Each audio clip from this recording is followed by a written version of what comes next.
What is up, everybody? What is going on? Welcome to the Suit Up Geek Fix podcast. Today, we are holding a spoiler review of Chapter 4 of the Book of Boba Fett. If you are new to our reviews, make sure you check out our previous 3 episode reviews here on the channel. Our channel is new, but our spirit, our love for Star Wars is mighty. Please be sure to smash that subscribe button. Hit the like button if you love Boba Fett, if you love The Mandalorian, which we're going to get into again, spoilers.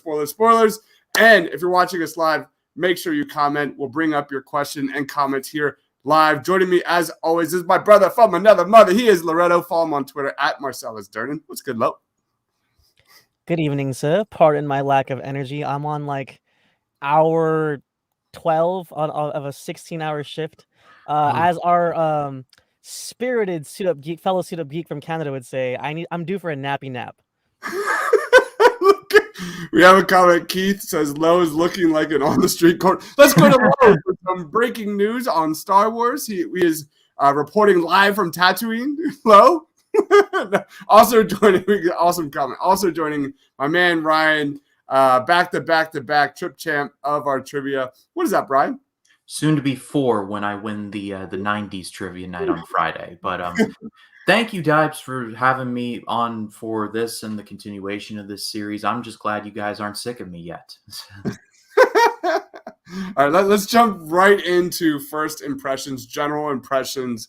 I'll lead us off. Like, I never knew that I wanted a private sous chef droid so much in my kitchen in my life, but here we are, man. I don't know about you, but he gave me like serious like General Grievous vibes with all like the shit going on. Like, I was waiting for him to like make me a meal. It was pretty freaking sweet. Rest in peace to the Sarlacc. I barely got to know you, man, but as much as I should, but I thought you did a great job in these Star Wars movies and shows for sure. If you go back and listen to our previous reviews, you kind of know that like one of my biggest critiques was Fennec Shand, or the lack of Fennec Shand. For me, I was super glad to see kind of Fennec get center stage in this one. Every time Fennec in the show had a moment, it's been great, but those moments have been few and far between. I'm just super glad that we got to see Fennec, take that next step here in this series. But man, this was another kind of setup episode here, and the idea of like Din mowing down the Pikes with the Darksaber is what we're going to be talking about over the next 2 weeks. I'm going to throw it to you, Lo. What were some of your general impressions? I think because I've been a pretty strong championer of this series, this is the first time I'm starting to kind of turn against it a little bit. Oh no! Just a little bit. Just a little bit. Our friend Ren Geekness, he actually tweeted like the perfect reaction. Like, he tweeted a shot of the Bacta tank with Boba in it, and he was just like, "Oh, I don't care." Like, and it's like that's not my same sentiment. That's not my same sentiment. But I think personally, I am growing a little bit tired of the flashback format. I think we're caught up now, though, with the timeline. So, it was definitely getting a little tiresome. I didn't hate the format. I thought it worked really well for the Tuskens, but 4 episodes in, and we're still on the Bacta tank dreaming and recollecting how he got here. I think for me, it's like, here's my problem. Like, yes, I wanted more Fennec, but what bothers me though is the Fennec that we're getting right now. We still don't know much about her. We're getting just kind of like run of the mill action, and the interaction between her and Boba is great, but to be honest, I didn't really need to see them. Maybe it was kind of cool seeing the Slave One or the flying starship, whatever you want to call it. The frying, what do you call it? The fraying star killer or whatever. I forgot what he called it. Help me out, Ryan. He called it something. I just call it the sound bomb because that's what I've always referred to it as. Well, anyways, I'm so used to calling it the Slave One. There's a proper name for it now because slave is problematic. Whatever. That was kind of cool, but there it is. Fire spray. Thank you, Keith. Nice. So Good job, as Keith. cool as it was to see the Slave One, like that whole 20-minute like trying to get the ship, it just felt like we were treading water at this point. I feel like this show has built up enough of Boba's character and Fennec's relationship to him that it felt kind of redundant, in my opinion. That's just where I'm at with it. I did not like it. I had fun with it. Shouts out to the little rat catcher. Yeah. So far in like the past 12 months of media, in pop culture media, Ratcatcher has always been a good thing, whether it's a robot or a girl. And to be fair, like I feel like we have put the flashbacks to bed here moving forward. They announced at the end of this episode that Boba is fully healed. So the next 2 episodes, we are going to really truly be going in the future. So what about you, Ryan? Like, what was your kind of general impressions this week? So kind of similar to Low, I've been an optimist of this show. Actually, last chapter was my favorite chapter so far, and I still maintain that. However, while I did like this episode, I thought it was functional. I thought it was a nice bridge to get us to where we're eventually going to go. I do understand the exasperation over the back to tank stuff. Like when I saw it for the first time in this episode, I was like, look, I'm all about self-care, but this is ridiculous. Like how injured is Boba to where he just has to be like, I think I just need like an hour or 12. But I think the episode did a good job of merging the past with the present. It's like, in the words of Deadpool, now we are all caught up. And so I think 5 and 6 are just going to just be complete bangers. That's my prediction. Dibes, you're muted. God damn it. I actually liked this episode. I thought it was I would say my second favorite of the season. I thought there was a clear common denominator with the other episodes I did not like. This one I thought was engaging. And let's just jump into favorite moments for me.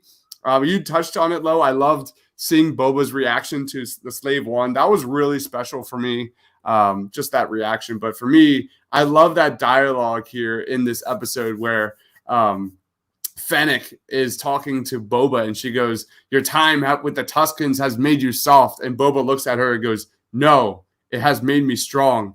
Everyone needs a tribe. We kind of like harping on that a little bit over these last few weeks about like what this show is all about. What is Boba's motivations? And we found out what his MO is, by the way. He wants to be a better leader. He wants to be a better crime lord than everyone else has been to this point. But I thought that was like that ambiguous character development that we have been waiting for. For me, I agree, Lo. Like this probably, you could have probably just slapped this episode and made it like the first episode and we just hit the ground running. Like this felt like a very much a first episode type of episode. Yeah. Really quick, because I appreciate everyone that's watching with us. I just want to speak to Keith real quick. Because he's talking about who gives a crap they change the name. Look, man, I wasn't complaining. I love that ship, and I don't care about the name. It was cool to see it. I wasn't even complaining about that. As far as like the plot device thing, like it's not even like I wasn't enjoying that. I think just don't hear what I'm not saying, like I always say. Like I am enjoying this show. I like this show. I'm not one of those this isn't Star Wars guys, okay? Just to kind of clarify, I like this show. It's just forgive me if not every episode meets my expectation. That's all. That's all I'm saying. And he goes, a Wookiee ripped off an arm. How much do you need? That was awesome. I was going to get there. Black K is awesome. I'm all about it. Black K is like low key, probably one of the best Star Wars characters they have presented in a while, man. That guy is awesome. Do you think we're going to get, I know we're like jumping ahead.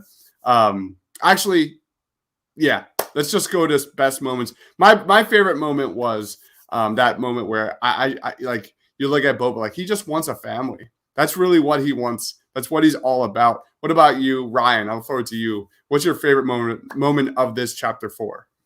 Well, I have two. The first one being the whole Sarlacc pit thing, where Bo was trying to get his armor back, and Fennec, I forgot her name. Fennec was like, "But the armor is destroyed. It's been dissolved. Not Beskar." I'm like, love the Beskar, and then the whole thing where he's got to find it. And just the Sarlacc pit being just destroyed by, I'm going to call it the sound bomb. I'm sure it has a name, but it's the one that goes.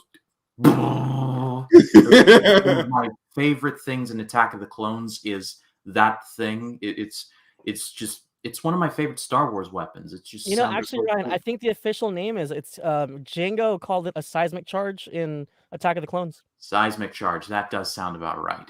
And my second favorite is, I guess, the tail end of the Chrysanthemum bar fight, where he just destroys these. I can't remember the race's name, but at the poker table, and the head of the bar is like, "You were once a champion, and now you're just seen as a barbarian." Yeah. And Chrysanthemum's kind of like thinking it over, looking things, and then just casually rips the thing's arm off. And I was just like, okay, that escalated quickly. And I love Boba's line where he's like, "It was a nice try." I love that. I love that. We're definitely getting Bosk in this next episode. I don't think they would set that up. So the Wookiees and Kardashian, not the Kardashians. I don't remember what the lizard's species is, but it's something along those lines. They have beef, and you know that Bosk is going to come in at some point over these next 2 episodes and present an issue with Black K. It's going to be awesome. It's going to be so fun. What about you, Loretta? What was your favorite moment?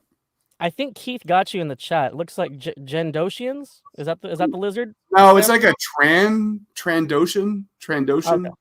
Yeah, that sounds Well, about right. regardless, Black K was a highlight for sure. But at the same time, I think my favorite moment from this episode that I got was like seeing the development of Boba's empire, because you start this thing and it's just him and Fennec and a couple like the freaking guards. God, I'm stuck with names right now. I'm tired. I've been awake since 5:30 in the morning, guys. What the hell are those pigs called? The I just call them the pig guards. They look like Anyways, pigs to me. so so at first it's just Fennec, Boba, and his guards, and I liked how in this episode, he's got the table set, like setting his terms for what he wants,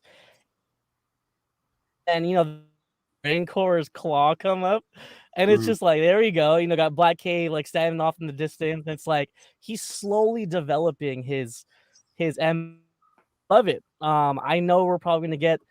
I mean, okay, I'm excited to see Din, but I'm also wondering, like, it can't just be him, right? So I'm wondering how many more others or combatants will get in the fold here. Gamorreans, goodness gracious! I knew it started with a G. Thank you, Keith. Yeah, but yeah, I like seeing Boba's rise to power here. And yeah, man, Keith actually stole my moment. Seeing the Wookiee rip off the arms, that was great. That's such a callback to the original film, and fear. Uh-oh. Did we lose him? Oh, he's back. There he is. He's back. I actually, as a bit of a follow-up, when I saw the moment when the Rancor was like, dude, like against the grate and all, I was thinking to myself, Teddy Roosevelt once said, "Speak softly and carry a big stick." Boba says, "Don't speak at all and let your Rancor do the talking for you." I love how he just I love how Boba just has this like immense love for animals. Like the Bantha. Like the Bantha's just like a giant dog. Like I appreciate Boba's love for the Bantha. I appreciate Boba's love for the Rancor. Like I'm all for it, man. That's a great way to humanize this character. Let's go into grades. For me, this episode was really good. Like I said, I give this a solid 8.5 out of 10. This was my second favorite episode since episode 2. Like, even though there was a lot of flashbacks here, like I feel like we finally got like genuine motivations for Boba. We got a deeper look into that Boba and Fennec relationship. I agree, guys. Like, I wish it happened like a couple episodes earlier. I still wish Fennec had more screen time, has more screen time in this show. And I'm happy that we're done with the flashbacks. But for me, like, I didn't have an issue with the flashbacks. So that's just me. I think this episode was really fun. It was really engaging. I love Black K. He's like just setting up to have an epic moment here. And before we get into our predictions, what's your grade for this episode, Loretto? Can you hear us, Lau? Yeah, man. Like I said, I didn't hate this episode. I'll give it a solid like 6.8. It's not the worst episode. Well, I mean, technically it is the worst episode of the series for me, but it doesn't mean I didn't enjoy it. Yeah, I liked it for what it was, and it was nice to see Boba's ship. What about you, Ryan?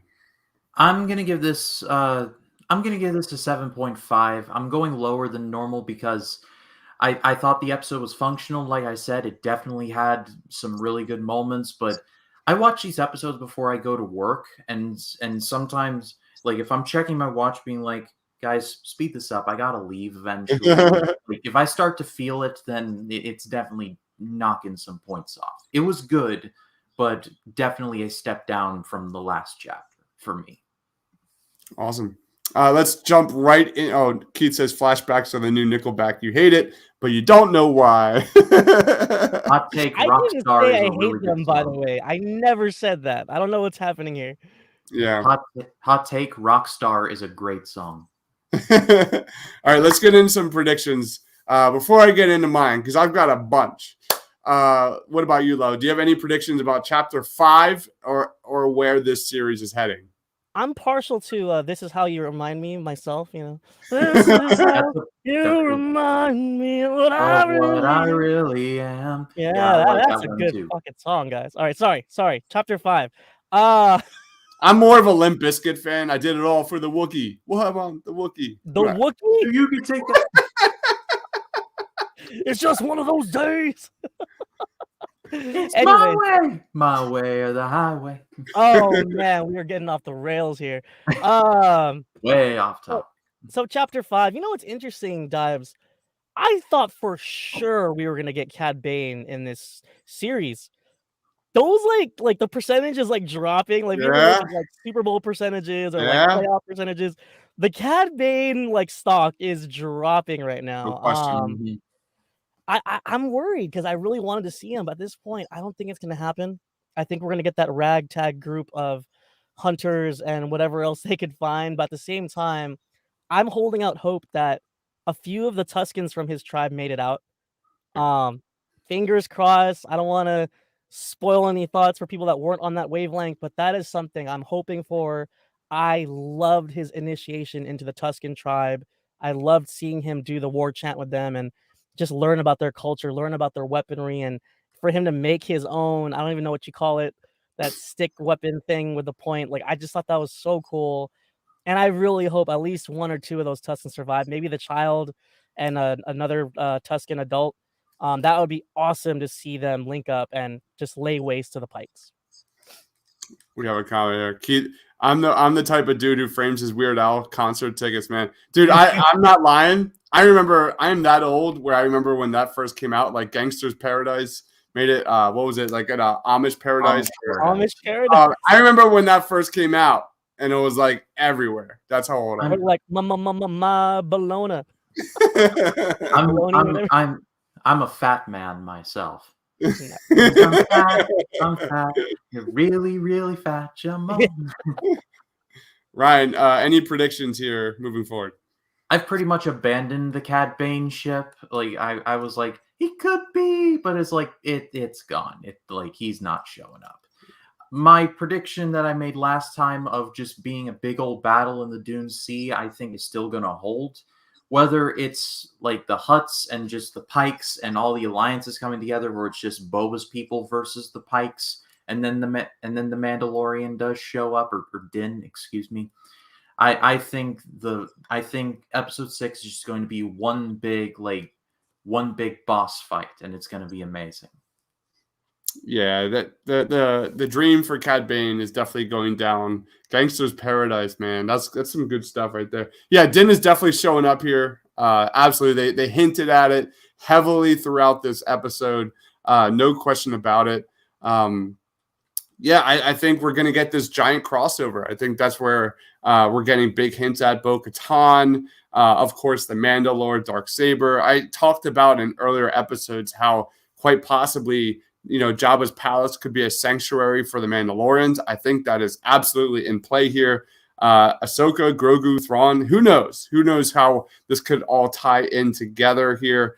Yeah, I think it's going to be really interesting to see Din, come off. We're going to see his new ship. That's going to be fun. Razor Crest has got blown to smithereens. So I'm interested to see where that goes. And likely Din comes off his ship and is super drunk off of Spotchka and missing his bestie Grogu. Probably all listening to NSYNC and shit and all emotional. That might be pretty heartbreaking for sure. But for me, I think it's a really good bet that you're going to see the Pikes were the ones that slaughtered the Tusken tribe, and that was all framed. I think that is a good bet here. After Boba just completely wiped out the biker gang in this episode, that was ruthless, man. That was pretty savage to see him just take them out. I liked it though. There's something funny about that scene. I don't know what it was. You know what got me too, Dives, was like for a second there, I was like, okay, is Boba gonna have a heart and leave the leader alive or something? But no, he switches to the rocket and saves the rocket for the final guy in the front. Yeah. Keith says only Filoni gets to direct Bane. Yeah, so we know that Filoni's doing the last episode. So that could be what we're waiting for, man. The Bane thing, like, could you imagine like how you have like out of the blue, you have like him and Toto just walk out behind just a row of Pikes, facing off against Boba. And then you see Cad with like the toothpick in his mouth. He's got that big scowl. He's tipping his hat and he's like, you get that gunslinger showdown that we've all been waiting for since the Clone Wars, or didn't happen in the Clone Wars. That would be so terrific. What if Din tells Boba about Luke? He probably won't do it, but that would be like really interesting to see like that dynamic just a little bit for me. But yeah, that's kind of my predictions. I think Bosk is 100% in play. I don't think they would put that scene into this chapter without having some sort of payoff coming down for Black K. So let's wrap it up. Ryan, you're up, man. Where can we find you? What do you got going on, man? People can find me on Facebook, Twitter, Instagram, and Letterboxd at RyanCam20. Then there's, of course, my YouTube channel, which is just called Ryan Cam Movie Reviews. Just put up episode 3 of my podcast, Life in the Movies with Ryan and Jacob. We talked about the whole Turning Red thing going to streaming and how we're not happy about it. And just fun movie talk. I'm having a lot of fun creating it and coming up with topics. It's just so much fun to do. I have a review up for The Tragedy of Macbeth, if anyone wants to check that out. My Twilight Zone series makes its 4th or 5th comeback. It's probably going to make a couple more before I'm through with it. And then, of course, I'm going to be doing these Boba Fett reviews with you guys as long as the show goes on. Hopefully other TV shows, we'll cross that bridge when we get there. And then I'm going to be in the Trivia Night, the 90s edition, and I'm going to be a 4-time champion. I'm going to be Matt Wyatt. This is going to be the time. What about you, Love? You guys can all follow me at Marcellus Durden on Twitter or Letterboxd. I'm always down to talk shop. You know what? That's you, isn't it, Darth Pooh? We're on to you, Keith. I think that's Darth Pooh in there. By the way, what's the CW? I don't know what that is. I don't watch that crap. Also, tomorrow we're going to have a fun show. I'm excited to bring this panel together. We got a lot of great guests tomorrow. We're going to take a glance back at 2021, some of our biggest surprises, disappointments, and our favorite films of the year. We are also looking ahead to 2022, what we're most excited for, and a brief roundtable discussion on the upcoming Batman, just a little bit, as we look ahead at 2022. And yeah, can't wait for the rest of the week. Check us out on Twitter at the Suit Up Geeks. We have our final 4 going down right now of our Oscars draft. Make sure you vote for your favorite teams of 6. Each person has 6 of the best picture Oscar winners and nominated films of all time. You can go vote for your favorite teams. The championship round will go down tomorrow. It's a lot of fun. Just want to say thank you, everyone, for watching. You are awesome, Keith. We'll see you next time. Make sure you go subscribe. Make sure you hit that like button. We'll be back, and we'll see you again. Stay awesome.